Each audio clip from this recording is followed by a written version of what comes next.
I stood frozen in my cozy two-bedroom house kitchen, staring at the foreclosure notice my parents just slapped on my granite countertop. My mother, Susan's tearful voice echoed through the room. "Your little online jewelry business destroyed our family. We co-signed that business loan for you 3 years ago, and now we're losing everything because you can't make the payments." My father Frank pounded his fist on my kitchen island, demanding I sell the house immediately to save them from bankruptcy. My heart shattered as I realized my parents believed I was responsible for ruining their retirement dreams and financial security. The silence that followed my parents' departure felt heavier than lead. I slumped against my kitchen cabinet, sliding down until I sat on the cold tile floor, clutching that foreclosure notice like it might suddenly transform into something less devastating. The paper trembled in my shaking hands as Susan's words replayed in my mind on an endless loop. How could my thriving business have caused this catastrophe? I crawled to my home office, a converted spare bedroom, where I'd built my handmade jewelry empire from nothing. The walls were lined with organized storage containers holding thousands of beads, wires, and precious stones. My workstation gleamed under warm LED lights, surrounded by photographs of satisfied customers wearing my creations at weddings, graduations, and anniversary celebrations. Everything about this space screamed success, not failure. My laptop hummed to life as I desperately searched through 3 years of financial records. Every transaction told the same story: steady growth, consistent profits, satisfied customers, and zero debt. I'd started this business with my own savings after getting laid off from my marketing job at a pharmaceutical company. Those first months were brutal, working 16-hour days learning photography to showcase my pieces, mastering social media marketing, and slowly building a customer base one sale at a time. The memory of those early struggles felt surreal now. I remembered eating ramen noodles for weeks to afford quality materials, staying up until 3 a.m. packaging orders in my living room, and celebrating my first $1,000 month by treating myself to a single fancy coffee. None of it involved loans, cosigners, or anyone else's money. I pulled up my business banking records, scanning every deposit and withdrawal from the past 3 years. My account showed a beautiful progression: $700 in month 1, growing steadily to my current monthly average of $12,000. The only payments going out were for materials, shipping, web hosting, and taxes. No loan payments, no mysterious debts. Nothing that could explain my parents' financial crisis. My phone buzzed with a text from Catherine, my business mentor and former colleague from the pharmaceutical company. "Heard from your mom that you're having money troubles. Call me if you need to talk strategy for getting back on track." I stared at the message in confusion. When had my mother talked to Catherine? And what exactly had she said? I dialed Catherine's number with trembling fingers. She answered on the second ring, her warm voice immediately soothing my frayed nerves. "Sasha, honey, I'm so sorry to hear about the business loan problems. Your mom sounded absolutely devastated when she called me last week." "Catherine, I need you to tell me exactly what my mother said to you."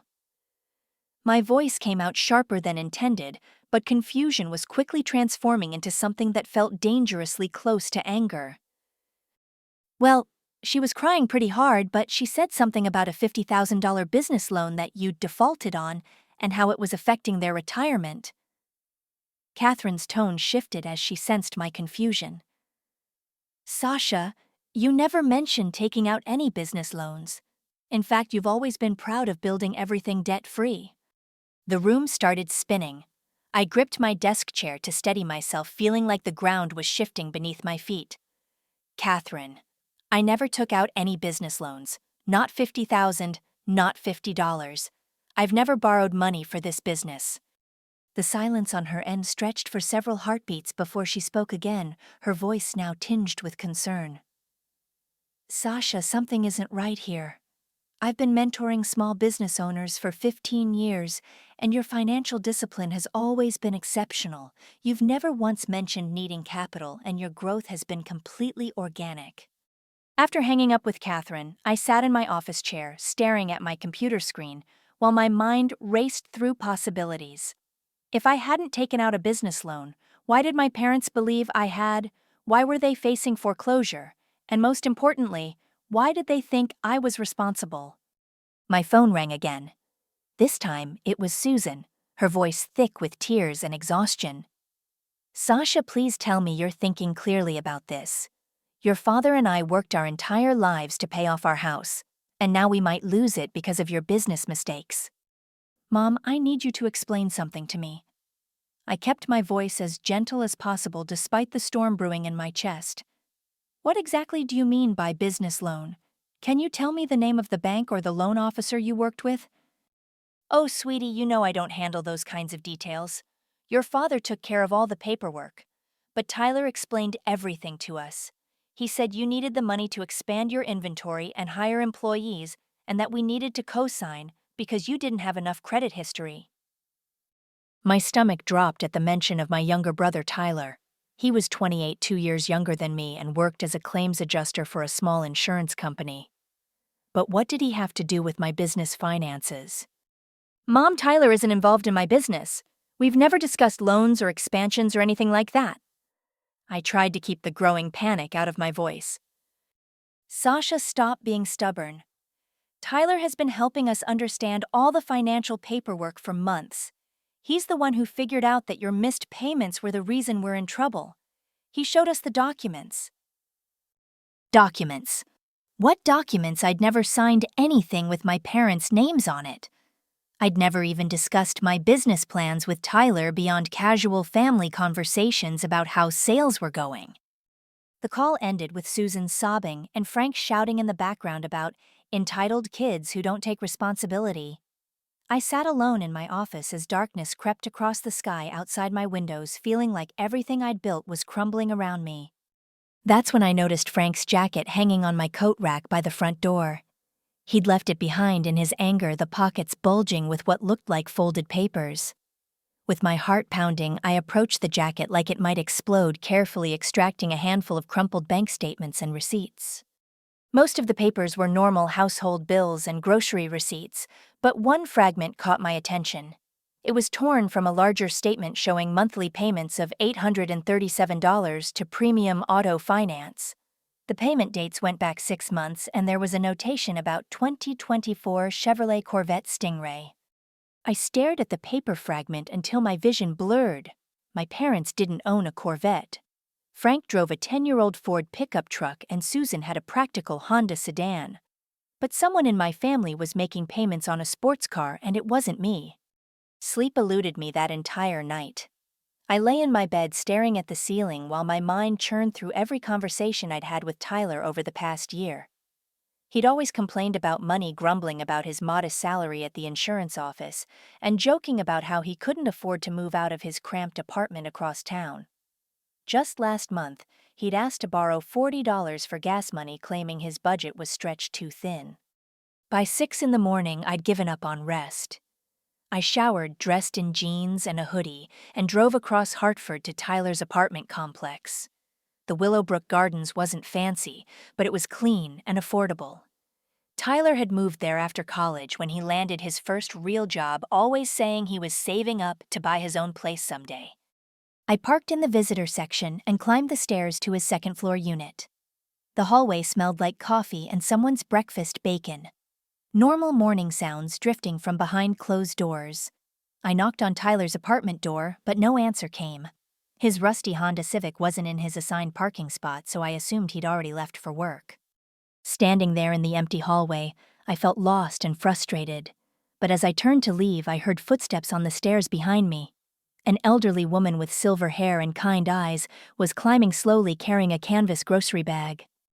"Excuse me," I called softly, not wanting to startle her. "I'm looking for Tyler Matthews in apartment 2B. I'm his sister Sasha." The woman's face lit up with recognition. "Oh, you're Tyler's sister. I'm Mrs. Rodriguez from 2C. Tyler talks about you all the time, says you're very successful with your art business. Have you seen him around lately? I was hoping to catch him before work." Mrs. Rodriguez set down her grocery bag and smiled warmly. "Oh, honey, he left about an hour ago. Had to laugh watching him squeeze into that bright red car of his. Such a beautiful machine, but it barely fits in our little parking spaces." My blood turned to ice water. Red car. That gorgeous sports car he got a few months back. Corvette, I think he said. Sounds like a rocket ship when he starts it up in the mornings. She chuckled and shook her head. Young people and their fancy toys. In my day, we were happy with cars that just got us from point A to point B. I managed to mumble something polite and excuse myself, but my legs felt like rubber as I walked back to my car. Tyler had a Corvette. The same car listed on that payment fragment I'd found in Frank's jacket. The same $800 monthly payment that was somehow connected to my parents' financial crisis. The drive to Tyler's insurance office took 20 minutes through morning traffic, giving me time to piece together fragments of information. Tyler worked for Mutual Security Insurance, a small company housed in a converted strip mall between a nail salon and a pizza place. I'd dropped him off there a few times when his Honda was in the shop, but I'd never paid much attention to the details. I parked across the street and waited, feeling like a private investigator in some crime drama. The morning passed slowly as I watched employees arrive for work, but Tyler was nowhere to be seen. Around 11:30, just as I was starting to question my sanity, a flash of red caught my attention. A pristine Chevrolet Corvette Stingray pulled into the small parking lot behind the insurance office. The car was absolutely stunning, gleaming like a ruby in the autumn sunlight. Through the tinted windows, I could see the silhouette of someone with Tyler's build and posture. My brother stepped out of the car wearing an expensive-looking charcoal suit that I'd never seen before. His shoes looked like leather that cost more than most people's monthly rent. He carried a briefcase that definitely wasn't the worn canvas messenger bag he'd used since college. Everything about his appearance screamed money and success, completely contradicting every conversation we'd had about his tight budget. I followed at a distance as Tyler walked not into the insurance office, but into an upscale fitness center 2 blocks away. Through the floor-to-ceiling windows, I watched him greet the staff like a regular member heading toward what looked like a premium locker room area. This wasn't a $20 a month gym. The sleek equipment and modern design suggested membership fees that would strain most people's budgets. My confusion deepened when Tyler emerged 45 minutes later in casual workout clothes, but instead of going to work, he drove to Riverside Steakhouse, one of the most expensive restaurants in the city. I'd always wanted to eat there, but couldn't justify spending $150 per person for dinner. I parked where I could see the restaurant's main entrance and waited. Through the large windows, I could see Tyler at a table with 3 other men, all dressed in business casual attire. The server brought out bottle after bottle of wine, and when the bill came, Tyler pulled out a credit card without hesitation, waving away the other men's attempts to contribute. Everything I was witnessing contradicted every conversation I'd had with my brother over the past year. The man who'd borrowed $40 for gas was now spending what looked like several $100s on a single lunch.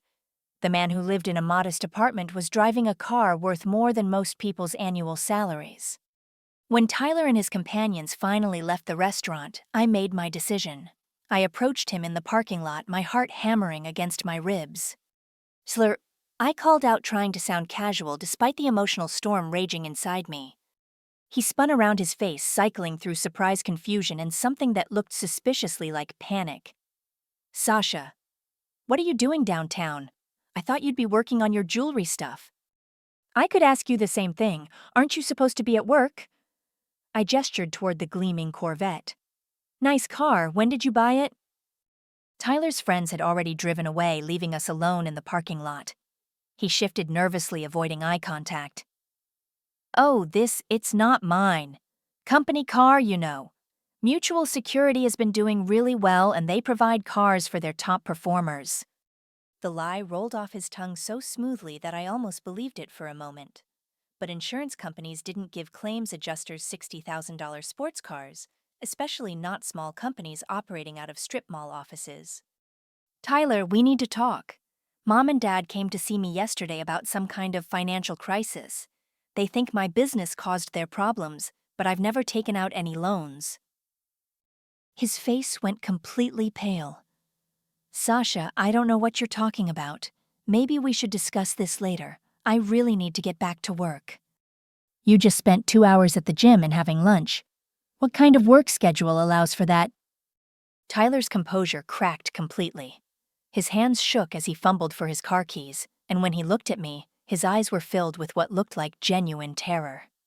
Sasha, please. I can't talk about this right now.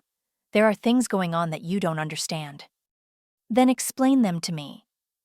Our parents think they're going to lose their house because of me, and I have no idea what they're talking about. If you know something, you need to tell me. Tyler stood next to his expensive car looking like a trapped animal. When he finally spoke, his voice was barely above a whisper. The car loan is in their names. Dad co-signed for me because I couldn't qualify on my own. But Sasha, I swear I was going to tell them eventually. I just needed some time to get caught up on the payments. Dad co-signed for a car loan. Tyler, they think I'm the one who defaulted on a business loan. How does your car loan become my business loan? I told them the payments were for medical bills. I said I had some health issues and needed their help, and that the loan officer made a mistake on the paperwork when he listed it as business instead of medical. Tyler's confession tumbled out in a rush. I was going to fix everything before they found out about the car. I just needed a few more months. Standing in that parking lot watching my younger brother confess to lying to our elderly parents about loans and medical emergencies, I felt something cold and hard forming in my chest. This wasn't just about a car payment. This was about trust manipulation and the systematic deception of two people who'd worked their entire lives to build financial security. Tyler, how much do they owe because of you? It's complicated, Sasha. There might be a couple other things they helped me with. But I swear I never meant for them to get hurt.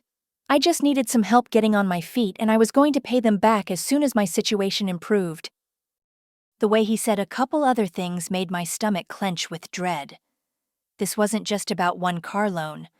Tyler had been systematically using our parents as his personal bank, and somehow I was being blamed for the consequences. Meet me at Mom and Dad's house tonight at 7. I said, my voice steady despite the chaos in my mind. We're going to sit down together and figure out exactly what's been happening. And Tyler, if you don't show up, I'm going to start making phone calls to find out the truth myself.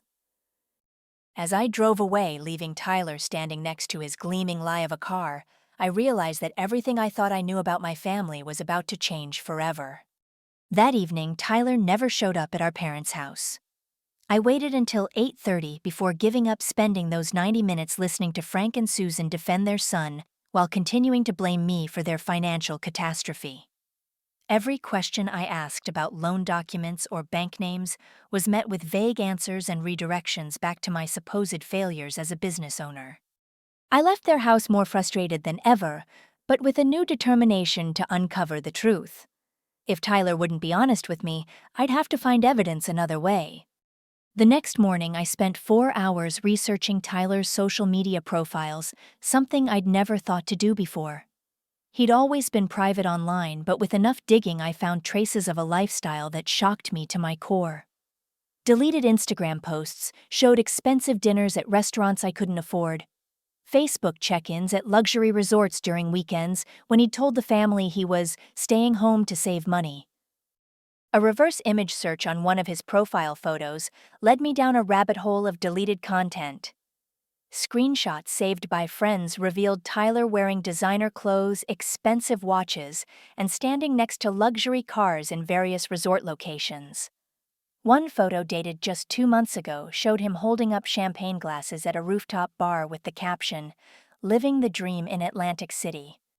The man in these photos bore no resemblance to the struggling 28-year-old who'd been borrowing gas money from his sister. My phone rang at noon. The caller ID showed Harold Brennan, a family friend who'd helped my parents with financial planning for over a decade. Harold had been my father's college roommate and had built a successful practice as a financial advisor. Sasha, I hope you don't mind me calling directly, but I'm worried about your parents. They came to see me yesterday, and some things don't add up about their situation. Harold, I'm so glad you called. I'm worried about them too, but I think there's been some kind of misunderstanding about my involvement. That's exactly what concerns me. I've known you since you were 12 years old, and I remember how proud your parents were when you started your jewelry business. They never mentioned anything about co-signing loans for you. Harold suggested we meet at his office that afternoon. The drive downtown gave me time to organize my thoughts and prepare for what I suspected would be a difficult conversation. Harold's office occupied the top floor of a converted bank building with large windows overlooking the Connecticut River. He'd known my family for so long that his desk was decorated with photos from my high school graduation and Tyler's college commencement. The familiar setting made the current crisis feel even more surreal. "Sasha, I need to show you something that your parents brought me yesterday." Harold opened a thick folder and extracted several official-looking documents. "They said these were related to your business loan, but frankly they don't make sense to me." The first document was a loan application for $50,000, supposedly for inventory expansion and marketing development for my jewelry business. My signature was at the bottom, but as I examined it more closely, something felt wrong about the handwriting. The loops in my letters were too wide, and the pressure of the pen strokes didn't match how I normally signed documents. "Harold, this isn't my signature. Someone forged this." "That's what I suspected. But look at the supporting documentation they provided." Harold spread out additional papers across his desk. There was a business plan I'd never written describing expansion strategies I'd never considered. Financial projections showing inventory needs that didn't match my actual business model. Most disturbing of all, there were bank statements supposedly from my business account that showed expenses and income figures completely different from my actual records. "Harold, none of this is real. These aren't my documents, this isn't my business plan, and these definitely aren't my bank statements." "I thought as much. But Sasha, here's what really concerns me. Your parents also showed me documentation for their house refinancing. They've borrowed against their home equity twice in the past 6 months." The room started spinning as Harold explained that my parents had gone from owning their house outright to carrying a mortgage of nearly 90% of the property's value. The equity they'd built over 30 years of payments had been systematically extracted through 2 separate refinancing transactions. "They told me the money was going toward helping you with the business loan payments and covering some medical expenses for Tyler. But when I asked for specifics about Tyler's health issues, they became vague and emotional." Medical expenses. The same story Tyler had told me about lying to our parents regarding his car loan payments. But this was bigger than one car loan. Someone had convinced my parents to mortgage their entire financial future. "Harold, can you tell me who helped them with these refinancing transactions? Was it their regular bank?" That's another red flag. They worked with 3 different lenders, and in each case, Tyler was the one who brought them the applications and handled most of the paperwork. He told them he was helping because the financial terminology was too confusing for them to manage alone. I felt physically sick as the scope of Tyler's manipulation became clear.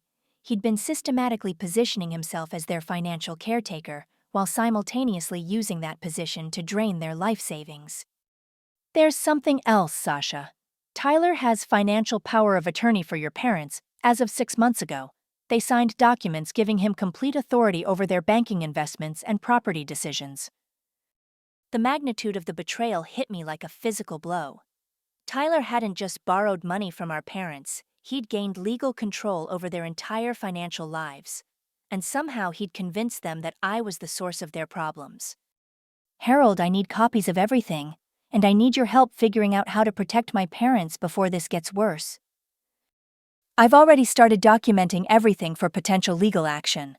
But Sasha, I have to warn you that financial elder abuse cases are complicated, especially when the perpetrator is a family member and the victims are emotionally invested in protecting them." The drive home from Harold's office felt like the longest 30 minutes of my life. I kept thinking about my parents' faces when they'd confronted me, the genuine pain and betrayal in their eyes as they accused me of destroying their retirement security. They truly believed I was responsible for their crisis, and Tyler had manipulated that belief so skillfully that they were willing to sacrifice my financial future to solve problems I hadn't created. That evening, I sat in my home office surrounded by 3 years of legitimate business records, trying to understand how Tyler had created such convincing forgeries. My real bank statements showed steady growth and consistent profitability. My actual business plan was simple and straightforward, focusing on organic growth through customer referrals and social media marketing. But Tyler's fake documents told a completely different story. They painted a picture of reckless expansion, irresponsible spending, and massive debt obligations. Someone who didn't understand my actual business model might easily believe that I'd overextended myself and needed family financial support to avoid bankruptcy. The sophistication of the deception was terrifying. Tyler hadn't just lied about his own expenses. He'd created an entire alternate reality where I was the irresponsible sibling who threatened the family's financial stability. And our parents, who trusted both of us completely, had no reason to question the documentation he provided. My phone buzzed with a text from Tyler. "We need to talk. Can you meet me tomorrow?" I stared at the message for several minutes before typing back, "Only if you're ready to tell Mom and Dad the truth about everything." His response came immediately. "You don't understand the whole situation. There are complications." Complications. As if systematically defrauding our elderly parents was just a complex business transaction, rather than a devastating betrayal of trust. I turned off my phone and sat in the darkness of my home office, surrounded by evidence of my legitimate success, while my family believed I was the architect of their destruction. Tomorrow, I would start the process of exposing Tyler's deception, but tonight, I needed to process the enormity of what he'd done to all of us. The house felt different now, knowing that Tyler had been using my genuine achievements as cover for his systematic theft. Every piece of jewelry I'd created, every satisfied customer review, every milestone I'd celebrated had been weaponized against the people I loved most. But as I sat there in the darkness, I felt something stronger than sadness or anger beginning to take root. Tyler had made one critical mistake in his elaborate scheme. He'd underestimated how much I loved my parents and how far I'd go to protect them from anyone who tried to hurt them, even if that person was my own brother. I couldn't sleep that night, so at dawn I was already dressed and driving toward my parents' house. Frank and Susan always left for their Saturday morning walk at exactly 7:15, a routine they'd maintained for years. This would give me an uninterrupted window to search for evidence while they were gone. Their spare key was still hidden under the ceramic frog by the back door, just where it had been since I was in high school. The house felt eerily quiet as I let myself in, my footsteps echoing on the hardwood floors I'd played on as a child. Everything looked normal on the surface, but I now understood that Tyler had been manipulating this space for months, hiding evidence of his crimes right under our parents' noses. I started in Frank's home office, a small room off the living room, where he'd always handled the family's paperwork. The desk was meticulously organized, just as it had been throughout my childhood, with bills sorted by due date and bank statements filed chronologically. But as I examined the recent statements, I noticed gaps. Several months were missing entirely, and others had pages torn out or removed. The filing cabinet told a similar story. Documents that should have been there were absent, and the remaining papers had been reorganized in a way that didn't match Frank's usual system. Someone had been systematically removing evidence, leaving behind only the paperwork that supported their version of events. But Tyler had made a mistake. Behind Frank's workbench in the basement, I discovered a safe I'd never known existed. The combination lock looked new, and the safe itself was small enough that it could have been installed recently without my parents noticing. Most importantly, it was hidden behind a stack of paint cans and old tools in the darkest corner of the basement. I spent 20 minutes trying different combination possibilities before remembering that Frank had always used Susan's birthday for important passwords. The safe clicked open on my third attempt. Inside, I found a treasure trove of evidence that painted a horrifying picture of Tyler's systematic betrayal. There were original loan applications for the car, but also additional loans I'd never heard about. Credit card applications in our parents' names for accounts they didn't know existed. Withdrawal slips from their retirement accounts forged with Tyler's careful imitation of Frank's signature. One folder contained Tyler's handwritten notes, apparently his planning documents for the entire scheme. His handwriting detailed monthly expenses he needed to cover the Corvette payment, luxury apartment rent for a place I'd never seen, credit card bills for expensive clothes and electronics, and gambling debts that made my stomach clench with horror. The most damning evidence was Tyler's research into our parents' financial situation. He'd carefully documented their retirement account balances, the value of their house, and their monthly Social Security income. Next to these figures, he'd calculated exactly how much money he could extract without immediately alerting them to the scope of the theft. But the document that broke my heart was Tyler's timeline for shifting blame to me. He'd planned this aspect of his scheme for months, creating fake business documents and forged loan applications that would convince our parents that I was responsible for their financial ruin. His notes described me as the fall guy and detailed strategies for making my success look like irresponsible risk-taking. At the bottom of the safe, I found my parents' actual financial statements. The numbers were staggering. Their retirement account, which had contained over $100,000 a year ago, now held less than $3,000. Their checking account, once a comfortable buffer for unexpected expenses, had been systematically drained through forged withdrawals and unauthorized transfers. Most devastating of all, Tyler had convinced them to sign documents making him their financial power of attorney, giving him legal authority to make decisions about their money without their oversight. The forms were filled out in Tyler's handwriting with our parents' signatures carefully forged at the bottom. I photographed every document with my phone, my hands shaking as the scope of Tyler's betrayal became clear. This wasn't just theft. It was a systematic campaign to destroy our parents' financial security while positioning me as the scapegoat for his crimes. As I was organizing the documents to return them to the safe, I heard a car door slam outside. My parents had returned from their walk earlier than expected.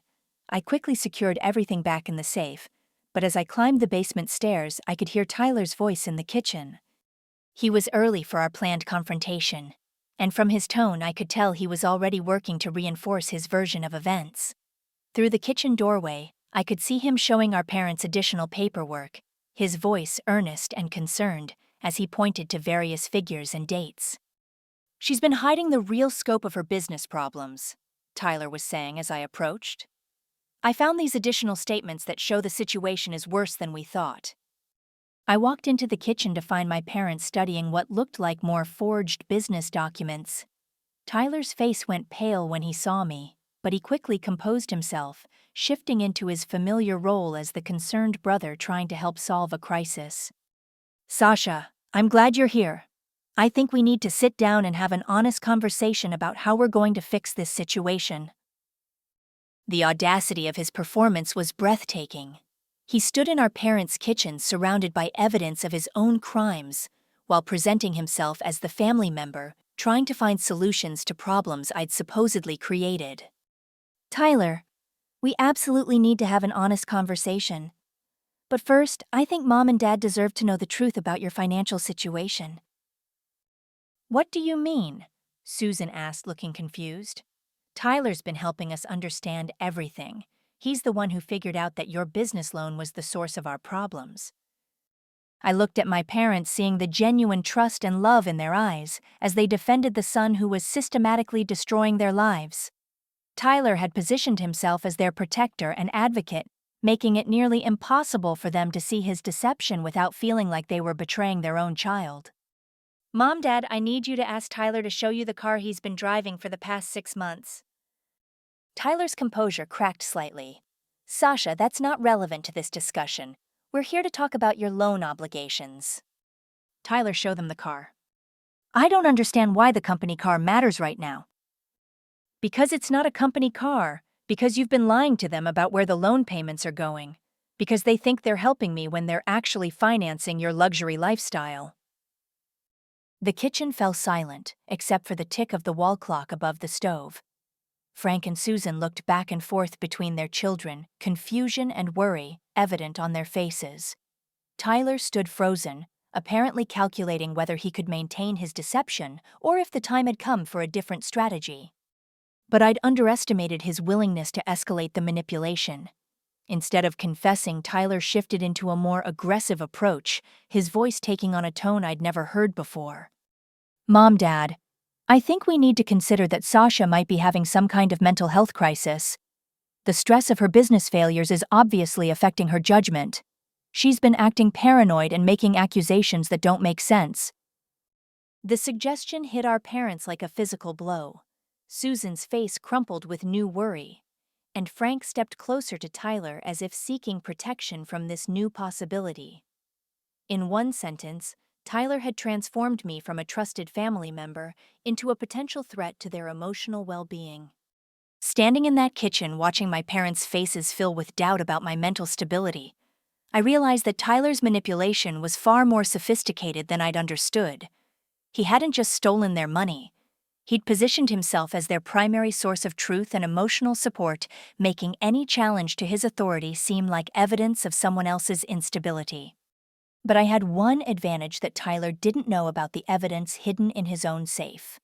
And tomorrow I would use that evidence to destroy the carefully constructed lies that were tearing my family apart. I left my parents' house that morning feeling like I was living in an alternate reality. Tyler's suggestion that I was having a mental health crisis had taken root in their minds with terrifying efficiency. Susan hugged me goodbye with the careful tenderness someone might use with a fragile person, and Frank's eyes held a new wariness that cut through me like glass. The drive home gave me time to plan my approach.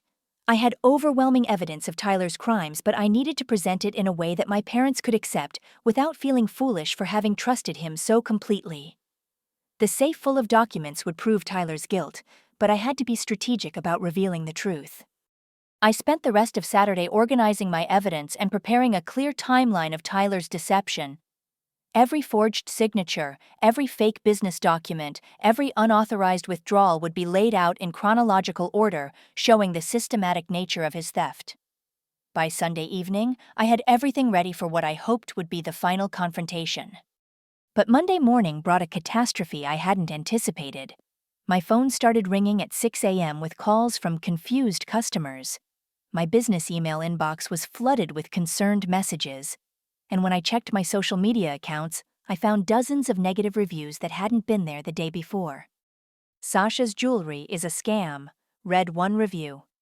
"She took my money and never delivered my order. When I tried to contact her, she made excuses about supply problems and delayed shipping." The review was detailed and convincing, complete with fake order numbers and invented communication dates. Another review claimed, "Poor quality materials and terrible customer service. The necklace I ordered fell apart within a week, and when I contacted the business owner, she was rude and refused to provide a refund."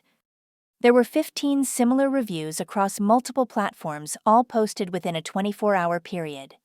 Each review was carefully crafted to sound authentic with specific details that made them appear credible to potential customers. But I recognized the writing style and the intimate knowledge of my business processes that only someone close to me could possess. Tyler was destroying my reputation as systematically as he drained our parents' bank accounts. My phone rang with a call from Catherine, my business mentor. Her voice was tight with concern when I answered. "Sasha, I just got off the phone with 3 of your customers who called me asking if you're having business problems. They said they received emails from your business account claiming there were quality control issues with recent orders." "Catherine, I never sent any emails about quality control problems. My customers haven't had any issues." "I figured as much, but someone has been contacting your customer base using your business email address. The messages are professional and believable, but they're essentially telling people not to trust your products." As Catherine and I talked, I logged into my business email account and discovered the source of the problem. Someone had gained access to my account and was systematically sending messages to customers from my past 2 years of sales. The emails were cleverly written to sound like legitimate business communications while undermining confidence in my products and reliability. But the attack on my business reputation was just the beginning. Over the next 2 days, Tyler escalated his campaign in ways that left me reeling. My social media accounts were hacked and filled with posts about business failures and family financial problems. My business website was altered to include disclaimers about production delays and quality concerns. Most damaging of all, Tyler began calling my customers, directly identifying himself as my business partner and warning them about potential problems with their orders. He told elaborate stories about supply chain issues, manufacturing defects, and my supposed personal problems that were affecting business operations. I watched 3 years of careful reputation building crumble within 48 hours. Customers who had been loyal supporters began canceling orders and demanding refunds. New inquiries dropped to zero. My business email filled with confused and angry messages from people who no longer trusted my reliability. The emotional impact was devastating, but the financial consequences were equally severe. Within 1 week, Tyler's campaign had destroyed approximately 60% of my customer base and eliminated nearly all new sales prospects. The business I'd built as my financial foundation was collapsing just as I needed resources to fight his lies about my family's situation. But Tyler's most vicious attack came on Thursday evening when my parents called, their voices filled with disappointment and shame. "Sasha, we need to ask you about something," Tyler told us. Frank said, his voice heavy with exhaustion. "He says you've been lying to us about your business success and that you've been stealing money from customer orders to cover your personal expenses." "Dad, that's not true. Tyler is the one who's been stealing money from you and Mom. Honey, Tyler showed us bank records proving that you've been taking money from customer payments instead of buying materials for their orders. He says that's why people are canceling and demanding refunds." The accusation was so outrageous that I couldn't immediately respond. Tyler had somehow created fake bank records that made my legitimate business transactions look like theft from customers. The sophistication of his deception was breathtaking in its audacity. "Tyler also told us that you broke into our house and stole some of our financial documents," Susan added, her voice breaking. "He says you were looking for ways to blame him for your business problems." Standing in my kitchen listening to my parents accuse me of theft and break-ins based on Tyler's lies, I felt something fundamental shift inside me. I'd been trying to protect their feelings and preserve family relationships, while Tyler systematically destroyed everything I'd worked for and everything they'd built over their lifetimes. The time for gentle approaches and careful explanations had passed. Tyler had declared war on my life and reputation, and he was using our parents' love and trust as weapons against me. If I didn't fight back immediately and decisively, he would destroy all of us while positioning himself as the only family member they could trust. That night I called Patricia, an attorney friend from college who specialized in financial crimes. Her advice was straightforward and urgent. "Sasha, you need to document everything and file criminal complaints immediately.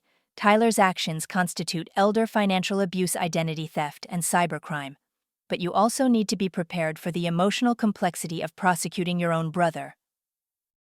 "Patricia, he's not just stealing from my parents. He's destroying my business and trying to frame me for crimes I didn't commit. This has gone beyond family dysfunction into criminal territory." "Then we need to move fast. Elder abuse cases are stronger when the evidence is fresh and the victims haven't been manipulated for extended periods. Can you get me copies of all the documentation you found?"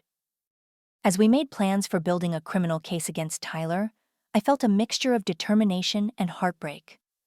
I loved my brother, but the person who was systematically destroying our family bore no resemblance to the Tyler I'd grown up with.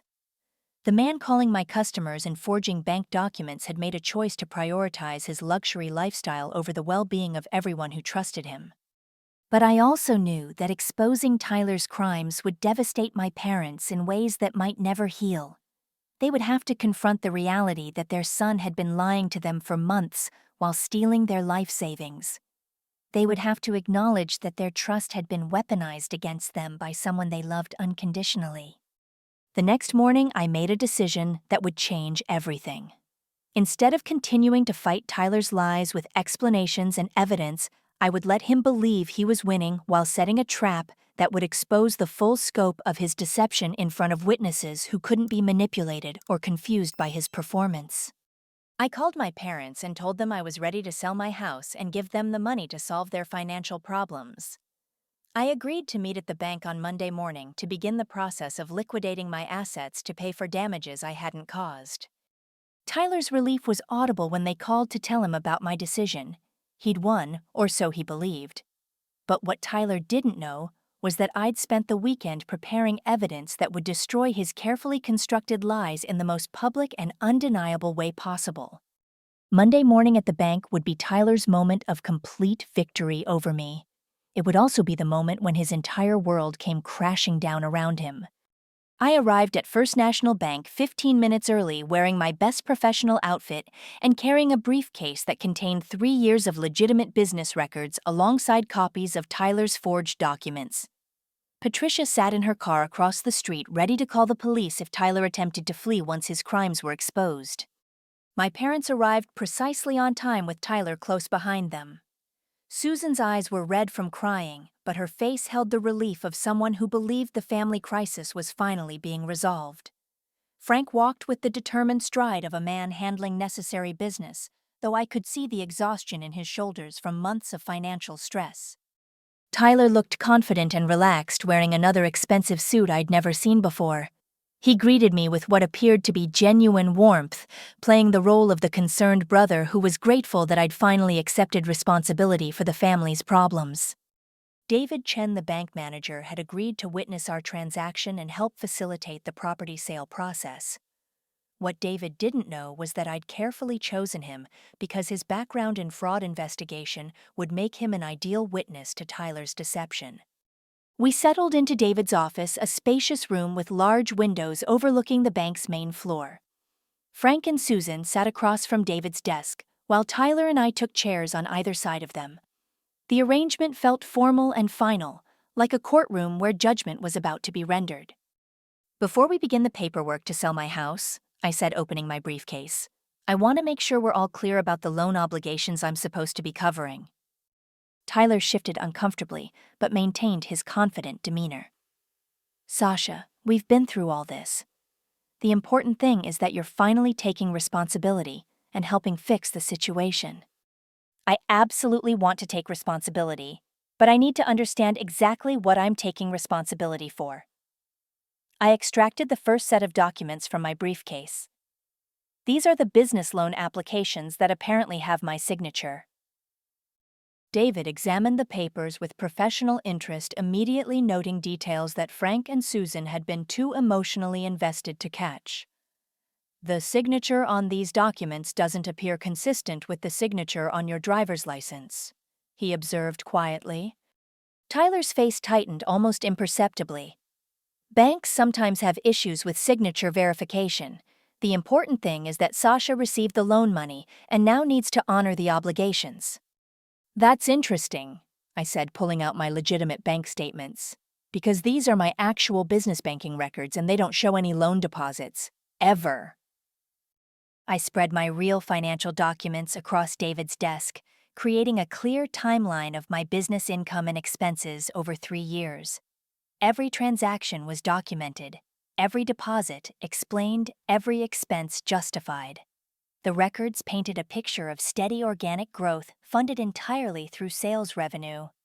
Susan leaned forward to examine the documents, confusion evident on her face. "Sasha, these don't match the statements Tyler showed us." "That's because Tyler showed you forgeries."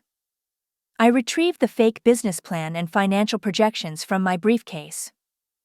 "These documents supposedly represent my business strategy and loan requests. But I never wrote this business plan, never requested these loans, and never signed these applications." Tyler stood up abruptly, his composure finally beginning to crack. "This is ridiculous. We're not here to relitigate every detail of Sasha's financial problems. She agreed to sell her house and resolve this situation." "Tyler, please sit down." My voice carried a tone of authority I'd never used with him before. "We're going to examine every detail of this situation until everyone understands exactly what's been happening." David was now studying the documents with keen interest, his fraud investigation experience making him particularly attentive to inconsistencies. "These business loan applications show some irregularities that concern me from a banking perspective." I pulled out the next set of evidence, the automobile loan documents I'd found in Frank's jacket. "Dad, do you remember signing as a co-signer for any vehicle purchases?" Frank examined the papers, his expression shifting from confusion to alarm. "This is for a Chevrolet Corvette. We never bought a Corvette." "No, but someone in this family has been driving one for the past 6 months." I turned to look directly at Tyler. Someone who told Mrs. Rodriguez, his neighbor, that he was proud of his new sports car. Someone who's been making $837 monthly payments that our parents thought were medical expenses. Tyler's face went completely pale. "I can explain about the car. It's complicated, but I was going to tell everyone eventually." "What car?" Susan asked, her voice rising with confusion and growing alarm. "Tyler has been driving a $60,000 Corvette while telling you he couldn't afford to move out of his apartment," I explained. "The loan payments you've been making aren't for my business. They're for Tyler's sports car." The office fell silent except for the hum of the air conditioning system. Frank and Susan stared at Tyler with expressions I'd never seen before, a mixture of betrayal and growing comprehension that everything they'd believed was a lie. But Tyler wasn't finished fighting. With his back against the wall, he attempted one final manipulation that nearly worked. "Sasha is having a mental breakdown," he said, his voice taking on the concerned tone he'd perfected over months of manipulation. "She's been under tremendous stress from her business failures, and now she's creating conspiracy theories to avoid taking responsibility. Mom, Dad, you've seen how erratic her behavior has become." The suggestion hung in the air like poison, and I could see Susan wavering, wanting to believe in Tyler's innocence despite the evidence in front of her. Frank's face showed the internal struggle of a father torn between protecting both his children. Tyler pressed his advantage. "She broke into your house and stole financial documents, then created these fake papers to make me look guilty. This is exactly the kind of paranoid behavior that people exhibit when they're having psychological problems." For a moment, I thought Tyler's final gambit might succeed. My parents looked at me with renewed doubt, as if wondering whether their daughter had indeed become delusional under financial pressure. But Tyler made a critical mistake. In his desperation to maintain control, he revealed information he couldn't possibly know unless he'd been secretly managing our parents' finances. "Besides," Tyler continued, "Mom and Dad's retirement account still has plenty of money left to cover any remaining loan payments. They don't need to worry about their financial security." Frank's expression shifted immediately. "Tyler, how do you know what's in our retirement account? We never discussed those details with you." Tyler realized his error, but it was too late. "I just meant that I assumed you had retirement savings. All parents your age have retirement accounts. You told us 3 weeks ago that our retirement account balance was $4,087. Susan said slowly, her voice growing stronger. "You said you checked it when you helped us organize our financial paperwork, but we never gave you access to that account." David leaned forward, his professional instincts fully engaged. "Mr. Matthews, do you have financial power of attorney for your parents?" Tyler's silence was answer enough. I reached into my briefcase and retrieved the power of attorney documents I'd photographed from his safe.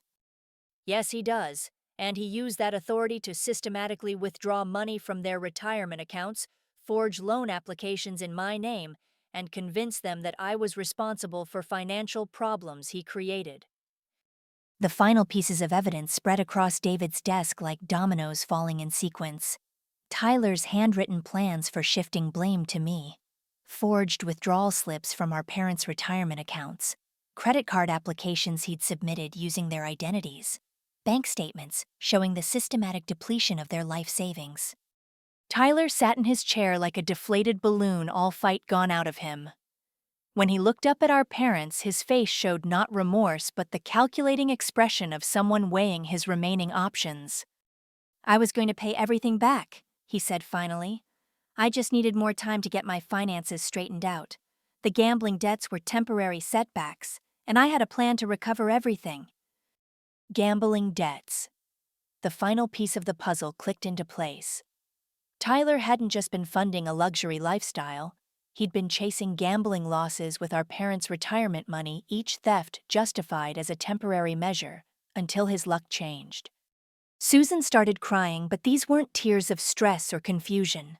They were tears of grief for the son she thought she knew, and rage at the son who had been systematically destroying their lives while hiding behind her love and trust. Frank stood up slowly, his face showing the weight of complete betrayal. "Tyler, you need to leave, now."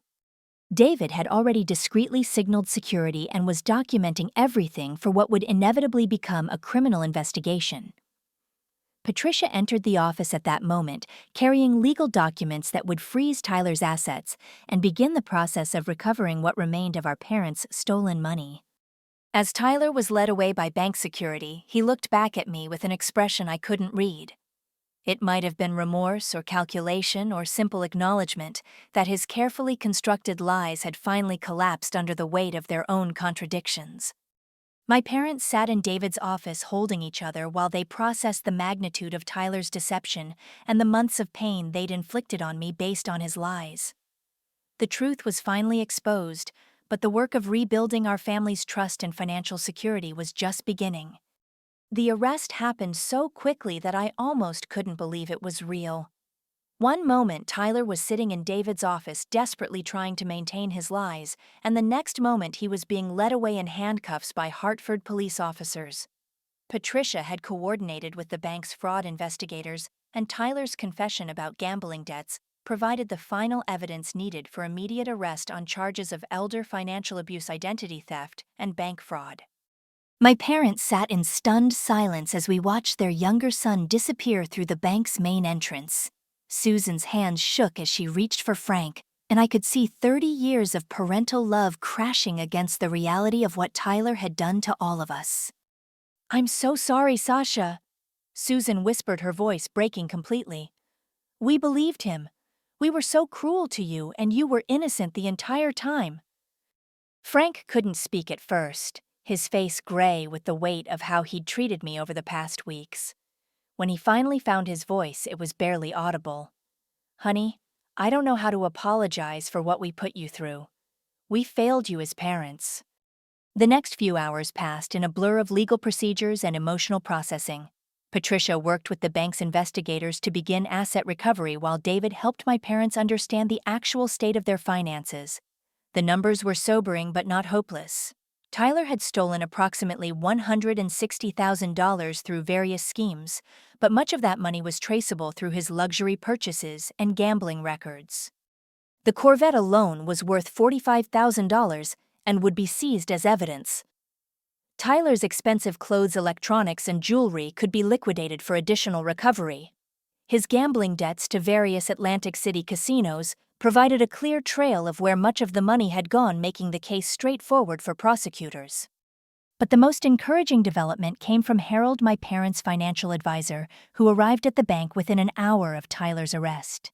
He'd been suspicious of the financial transactions for months and had quietly documented everything in preparation for potential legal action.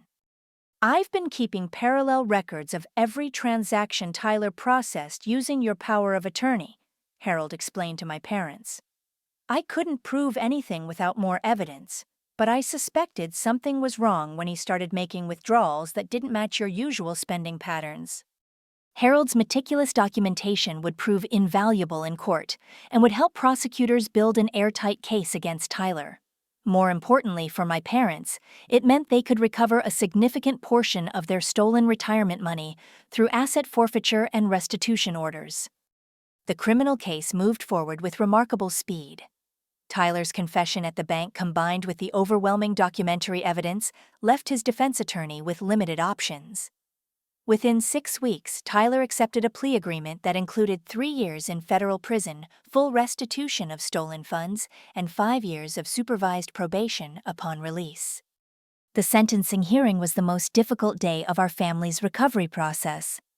My parents attended to see justice served, but watching their son receive a federal prison sentence was devastating despite everything he'd done to us. Tyler's statement to the court expressed what seemed like genuine remorse, but it was hard to separate authentic regret from calculated performance, given his months of elaborate deception. "I destroyed my family's trust and security because I was too proud to admit I had problems, and too selfish to consider the consequences." Tyler said, his voice steady as he faced the judge. "I don't expect forgiveness, But I want my parents and my sister to know that none of this was their fault. I made these choices and I take full responsibility for the damage I caused. The judge sentenced Tyler to 3 years in federal prison, noting that financial abuse of elderly family members represented a particularly serious breach of trust that warranted significant consequences. The restitution order required Tyler to repay every stolen dollar with interest, and his assets would remain frozen until the debt was satisfied. Recovery began immediately after Tyler's sentencing. The liquidation of his possessions yielded nearly $70,000, which was immediately returned to my parents' accounts. Additional assets hidden in various bank accounts brought their recovery to approximately $90,000 within the first month. But the emotional healing proved more complex than the financial recovery. My parents struggled with guilt over how they'd treated me and shame over how completely Tyler had manipulated them. They'd spent weeks accusing me of destroying their retirement security while defending the son who was actually robbing them blind. Family therapy helped us work through the complex emotions surrounding Tyler's betrayal. Dr. Sarah Hoffman, a specialist in financial abuse recovery, helped us understand how Tyler's manipulation had exploited normal family dynamics and trust patterns. His strategy of positioning himself as our parents' financial caretaker while blaming me for their problems was a sophisticated form of psychological manipulation that could have fooled anyone in their situation.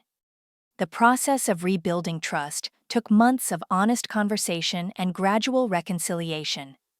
My parents moved into a smaller, more manageable home and used the proceeds to help me rebuild my jewelry business, which had suffered significant damage from Tyler's sabotage campaign. They became my most enthusiastic promoters, telling everyone they met about my artistic talents and business integrity. Frank surprised everyone by discovering a talent for jewelry photography, helping me create professional product images that elevated my online presence. Susan became my unofficial marketing manager, using her social connections to generate referrals and word-of-mouth promotion.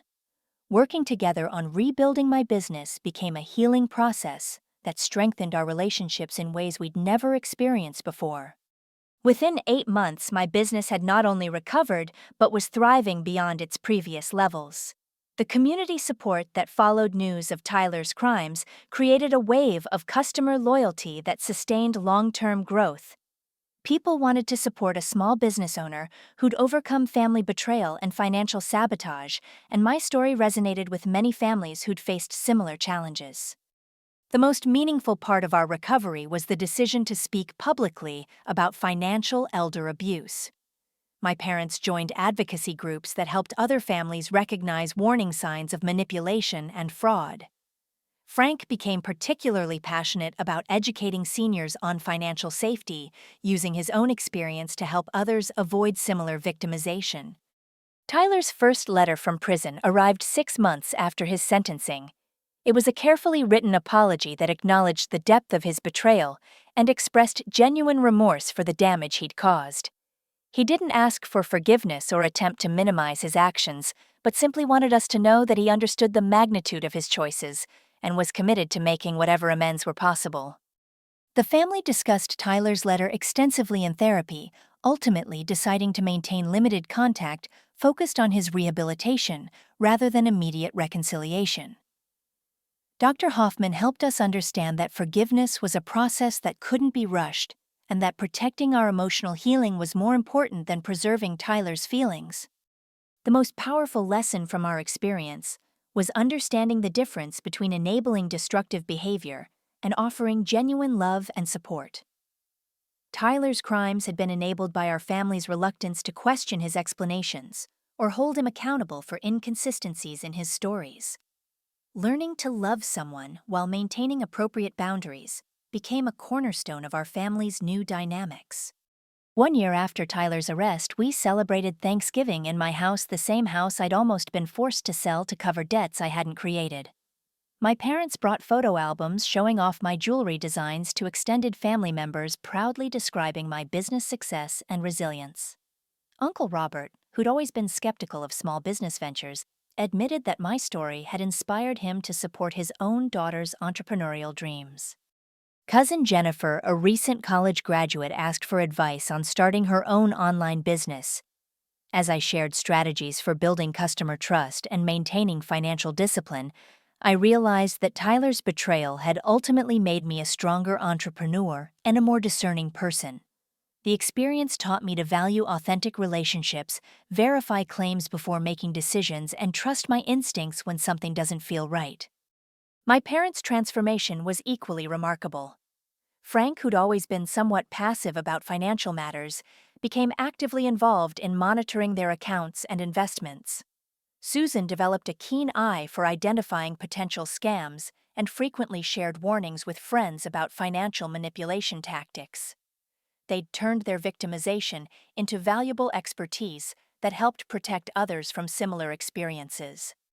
The final piece of our healing came when Tyler was released from prison after serving 2 years of his 3-year sentence.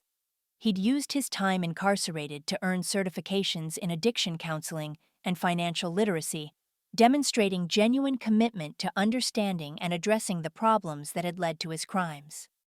Tyler's reintegration into our family was gradual and conditional. He lived in a halfway house, worked at a nonprofit organization, helping other people overcome gambling addictions, and attended weekly family therapy sessions, where he continued working through the psychology of his betrayal. Every interaction was honest and direct, with no tolerance for manipulation or excuse-making. The most meaningful conversation happened 2 years after his release, when Tyler was finally able to articulate the complexity of his motivations without minimizing his responsibility. He'd been struggling with gambling addiction since college, but was too ashamed to ask for help. The initial car loan had seemed like a temporary solution, but each theft required additional lies and thefts to maintain the deception.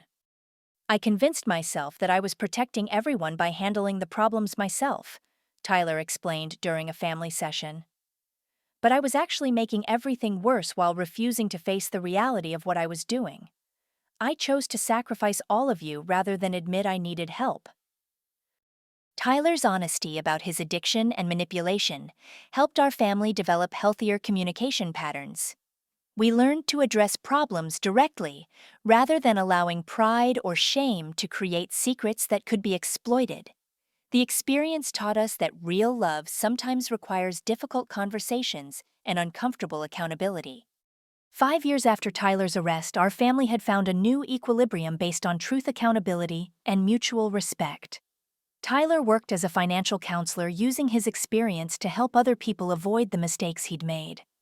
My parents enjoyed a comfortable retirement in their smaller home, with their finances secure and their relationships stronger than ever.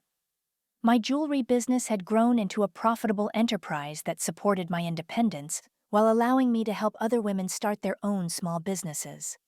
The most important lesson from our experience was understanding that family loyalty must be grounded in honesty rather than enabling. True love means protecting people from harm, even when the threat comes from within the family itself. Tyler's crimes had taught us that forgiveness was possible, but trust had to be earned through consistent actions over time. Standing in my kitchen on that final Thanksgiving, surrounded by family members who'd learned to value truth over comfortable lies, I felt grateful for the strength we'd found through surviving Tyler's betrayal. The house I'd almost lost had become a symbol of resilience and recovery, proof that families could overcome even the most devastating deceptions when they chose honesty and accountability over pride and denial.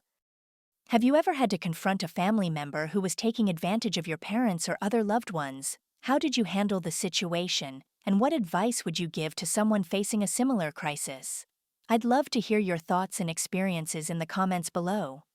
Thank you for sharing this journey with me and for listening to a story that was incredibly difficult to live through, but ultimately brought our family closer together. If my experience can help even one family recognize the warning signs of financial abuse or find the courage to seek help, then sharing these painful memories will have been worthwhile. Please like this story. If it resonated with you, subscribe for more real-life experiences and insights, and share this with anyone who might benefit from understanding how financial abuse can happen even in loving families.